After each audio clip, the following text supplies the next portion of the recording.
Magandang hapon, ngayong araw ng Lunes, September 4, 2023, update po muli sa lagay ng panahon.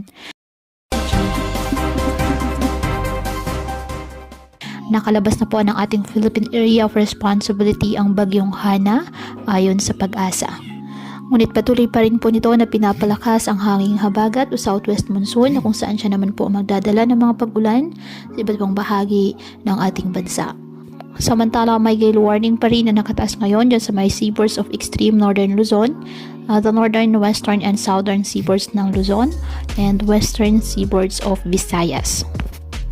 Samantala, makakapal na mga kaulapan na may dalang mabibigat na mga pag-ulan dahil po sa habagat na pinapalakas ng bagyong Hana, ang patuloy po na magdadala ngayon ng mga malalakas na pag-ulan sa mga probinsya ng Zambales, Bataan, Pampanga, ilang bahagi po ng Bulacan at sa Metro Manila.